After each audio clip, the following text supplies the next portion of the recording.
help you save.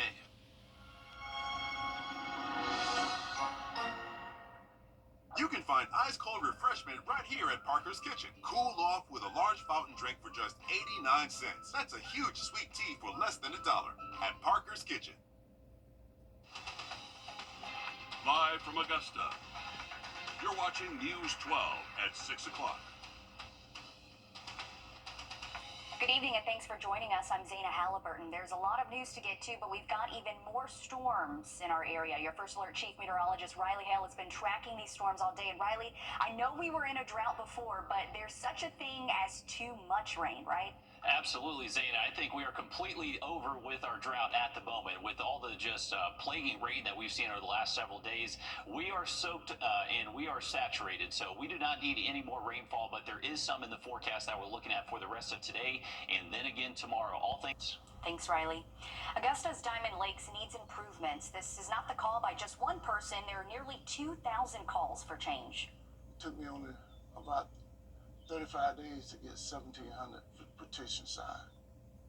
Today, these thousands of voices behind a petition about improving Diamond Lakes were heard by Augusta commissioners. Your city government reporter Sydney Hood joins us live from the newsroom with what they're demanding be done to make Diamond Lakes better and safer. Sydney.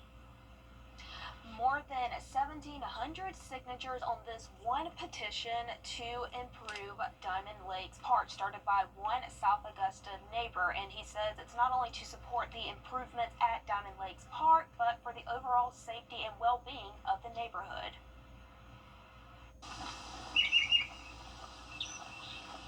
Most of us see a park. How beautiful it is out here.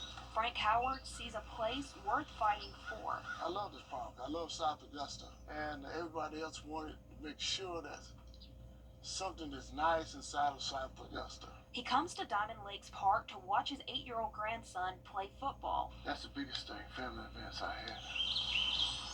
The things some walk by, Frank calls out. When they park beside the street, there are no lights up there. There are no sidewalks. A lot of people come out here to this park. They enjoy coming out here, but yet still, there are a lot of complaints about what's going on out here. To him, the problems are not hidden, but ignored. Well, if I went out and got signatures on what people think they should be done in the park, I thought that was the best way to go. The improvement of Diamond Lake Park. He took more than 1,700 signatures to those in charge with a project named in honor of his daughter, who died more than 30 years ago. I saw what she was doing, speaking out. She didn't look for nobody to recognize her or go for anybody. She did it on her own. So that's what I want to do. He saw what wasn't working and got to work. It's not about me. It's not about Frank Howard. But it's about the people of South Augusta. And some commissioners say there are other much-needed improvements for the park. Commissioner Brandon Garrett says he hopes by Howard getting their attention that this gets the ball rolling to move forward. So the city administrator and the Parks and Rec director are meeting, and they'll report back to commissioners in 2 weeks with their findings. Thanks for staying on top of that for us, Sydney. Also today, commissioners voted to move forward with an audit of the city's Department of Housing and Community Development. This after the city was ordered to repay more than $6 million in unspent grant money that was supposed to help people pay their rent if they faced eviction. A short while after this was discovered, Director Hawthorne Welcher was suspended. The scope of the audit will go through all grant programs to find any misused or unspent funds. This will take 5 to 6 months to finish and will cost the city around $63,000. Well, Augusta might be the Garden City, but there's a lot less green in downtown nowadays. Behind me are before and after shots taken by our Sky 12 drone, and you can see just how different downtown looks. Trees versus no trees, right? The trees came down in recent weeks as part of the ongoing beautification efforts on Broad Street, which will include widening the roads and improving parking conditions. Here's a closer look at all that remains. A ton of stumps along the sidewalks. Granted, some of these are remnants of Hurricane Helene damage, but whatever trees did survive are no longer in the ground. In today's committee meeting, commissioners debated the merits of hiring a full-time arborist to consult. District 3 Commissioner Catherine Rice tells us she hears the complaints about how different things look and knows that trees need to be brought back. Moving forward, we're going to have to plant some trees in places, and I feel that an arborist is who we need to have on board. I'm not the only one that thinks it. I got so many constituents that are like pushing for it. We got a tree commission, they want an arborist. There are already arborists that work for the city's engineering department, but they're not on the city contract. This matter will be discussed more in next Tuesday's commission meeting. A heads up, if you plan to visit Augusta Riverwalk, starting tomorrow, it will be closed for 2 weeks. This is for a cleanup operation from Hurricane Helene. The Riverwalk is expected to reopen the week of the 26th if the weather cooperates. The city says the Saturday market will not be impacted and will operate as usual. To Columbia County, where the room was packed for today's Library Advisory Board meeting. Nearly every seat was filled with people brimming with questions about what new library guidelines mean. This comes after the county announced it's becoming its own region starting January 1st. While library users have been assured that Columbia County will stay within the Pine system, many are worried about what this means for their freedom of speech. This is because County Manager Scott Johnson cited the reason for this policy change is to keep certain books out of the kids section. This is a public library, serving a melting pot of differing people with different needs. Let the patrons and the parents of children decide what is appropriate for their unique situations. And let the librarians and staff continue to do their jobs as they've been doing since this library was built. Many are calling on the Library Advisory Board to give clear examples of what books will be moved or restricted. The next Library Advisory Board meeting is set for June 10th. You're taking a live look now over Langley, about 36 hours after a strong EF1 tornado ripped through the area. It touched down early Monday morning, ripping siding and doors from the nearby Langley Fire Department and Waterworks building. The tornado then swept through a nearby neighborhood, causing a lot of damage in a relatively small area. The hardest hit areas are Augusta Road at Dunbar Street, New Holland Road, and Farmfield Road, giving you that live look from the sky there. Just hard to see. Since then, we've heard incredible examples of neighbors helping neighbors and a community stepping up to make sure everybody is handling this unexpected disaster. Your Andre Dickherber shows us. After the tornado ripped many things apart in Langley, a lot of people have stepped up to help out, showing the one thing you can't rip apart is their tight-knit community. Picking up what's left. Just now recovering from Helene, and now, here we are. But doing it together. We're just riding up through the neighborhood while we got the equipment, see if we can help people get some big trees up or take care of some roofing damage they got. And there still is a lot of damage, like fallen trees, damaged power lines, homes, cars, and buildings. So crews such as electricians, tree service companies, roofing companies, and internet providers all came out to help. Some even doing it for free. And it ain't about the money, it's about helping the community at times like this. The money will come later in life. These people got very much damage, as we can see, and it tore the roof off here, and we just cleaning up, and we still got a part over there overhanging the house. Because whether it's a company or neighbors helping neighbors. This area's been known to get a bad rap, but when stuff like this happens right here, all the good people come together. It's important to step up and help. By the time they get over one, here comes another one. And we're not talking about people that can afford really to have this done. So that's one reason I am donating the time to the community too. A lot of these are elderly people, they don't have the money.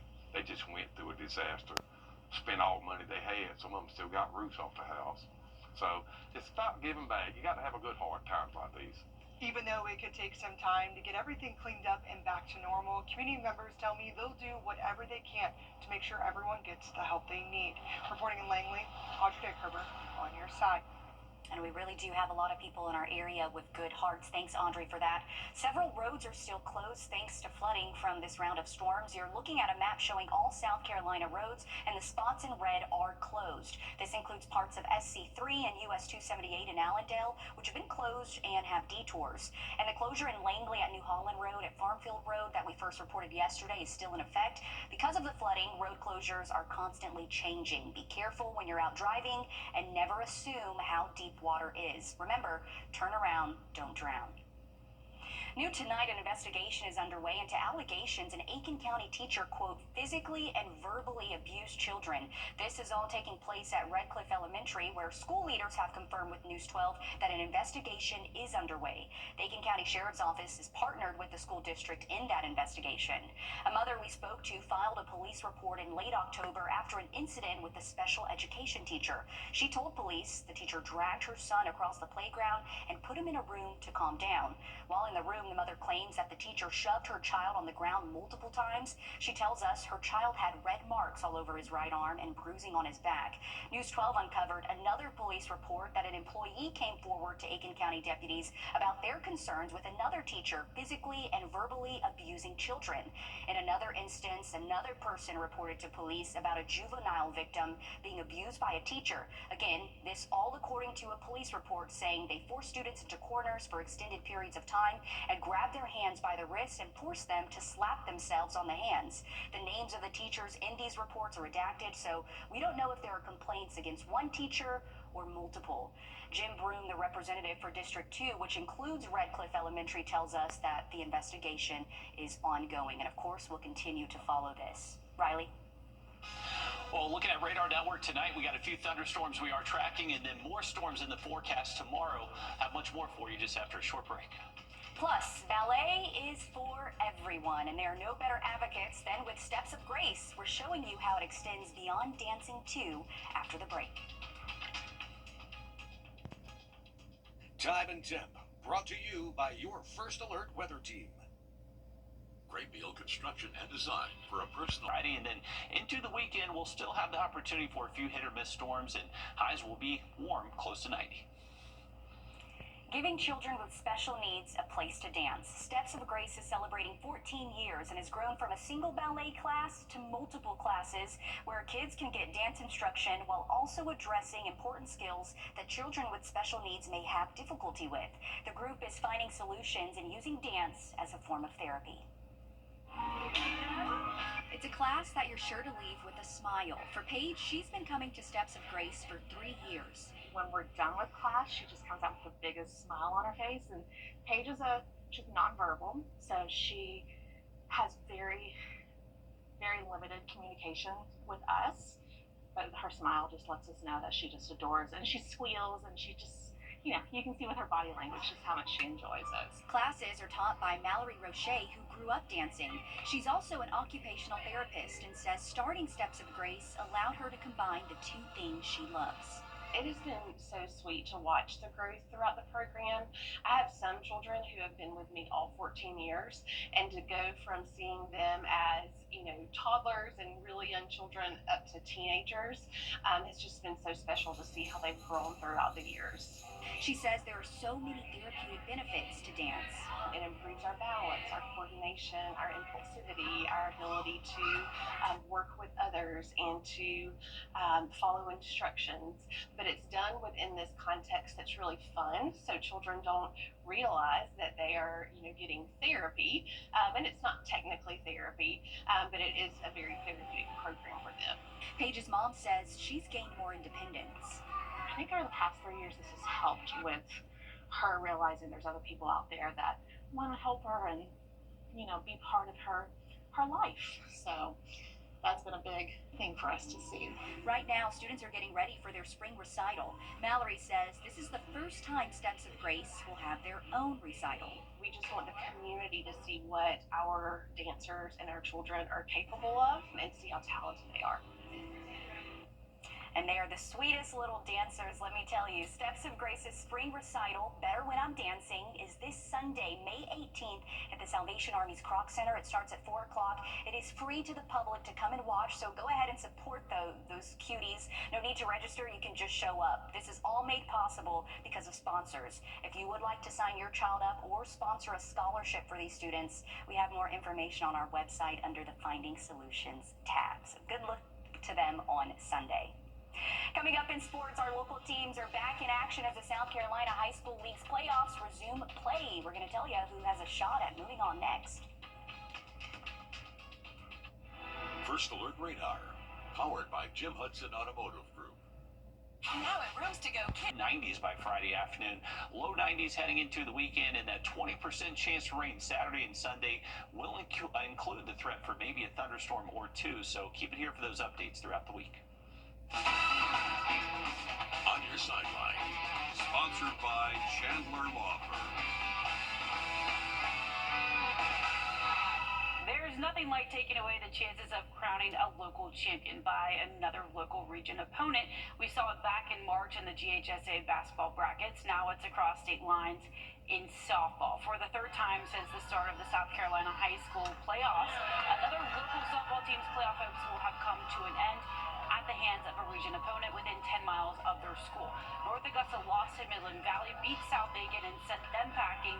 The Jackets once again the decider between which local team gets to move on when they play Midland Valley. It really comes down to which team knows the difference. Not a rival game. That's for region. That's for regular season. That's a fun rival game. This is playoffs. You know, everybody's playing different, and so you kind of have to get those. It's not a rival game, nervous situation. It's a let's come ready to play in playoffs situation. So we try not to think that they're a region team that, you know, we've already played. We just try to come in thinking they're a playoff caliber team. While North Augusta girls softball tries to avoid double elimination, the Jackets baseball team will host Gilbert at home for the Lower State District A Championship. We're going to have highlights all new on News 12 at 10 and 11 p.m. All right, thanks for that, Alyssa. We are back with our weekly brag board. Take a look at this giant Savannah River striper caught by Mr. Jason Schuler. He caught this in the Savannah River just below the Lock-in Dam there near the airport. So this is the time of year where you can catch some big ones, and Jason definitely did. That is an impressive fish. He said it was 37 inches long, so that is a heck of a catch. Congratulations to you, Jason, and thanks for submitting that picture. If you want to get on our brag board, you can head to wrdw.com. You can even scan that flow code on the right part of your screen. That'll take you right to that page where you can very easily submit those pictures. So what a fish right there. Jason actually sent a couple pictures of those big striper he caught. So hey, that is a fun time when one of those does start to pull your line. Take a look at our 3-degree guarantee brought to you by Tub Doctor. Our forecast: 82, actual high 84 degrees, so $50 more heading towards the Kevin and Brittany Kisner Foundation. Have another quick look at that 7-day for you just after the break. Thanks for watching News 12 on your side. There are over a million services. Welcome back, folks. This is a live look from our Beach Island camera, looking at a distant storm impacting areas around Jefferson County, heading towards Burke County next. But pretty cool view there from 750 feet up on our TV tower. Radar network, we are keeping an eye on these hit or miss downpours out there. So heads up if you have evening plans, just be weather aware out there. Can't rule out some strikes of lightning, maybe even some brief, stronger wind gusts. That continues into Wednesday. Stay weather aware again on Wednesday, especially later into the day through our Wednesday night, and then much drier by Thursday. Thanks, Riley. We're back live on 26 News at 7, and then join us back on News 12 at 10 and 11 o'clock. Thanks for watching.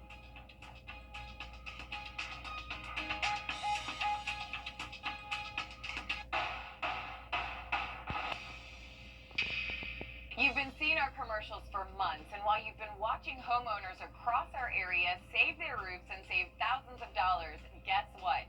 You can too.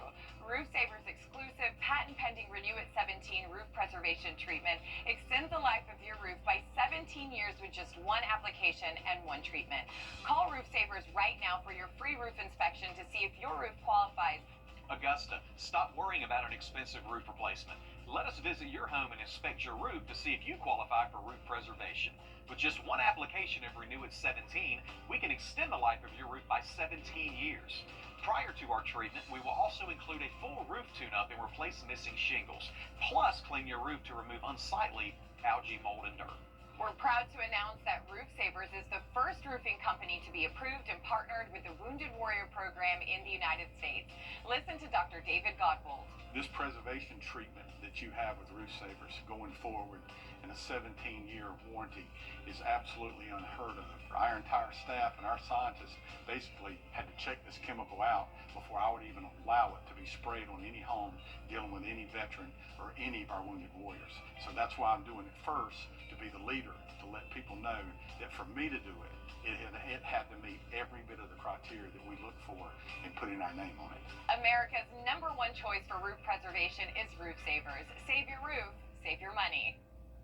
First Alert Weather, where accuracy matters, keeping you alert during severe weather and helping you plan your day. We put our money where our forecast is. Each weekday, our forecasted high is within 3 degrees of the actual high. A local charity gets money in the bank. By being 100% accurate for a full month, over $1,000 went to a single charity. No other Augusta station is on your side the way we are, keeping you ready for anything and putting our accuracy to work. The First Alert Weather 3-degree guarantee, sponsored by Tub Doctor. Summer's here, and with a new Toyota, you can go here, surf's up, here, woo, and here. Get 2.99% APR for 36 months on a new 2025 Toyota Tacoma Hybrid plus 500 bonus APR cash. That's just 2.99% APR on the Toyota Tacoma Hybrid. Your summer starts here and just keeps on going. Toyota, let's go places.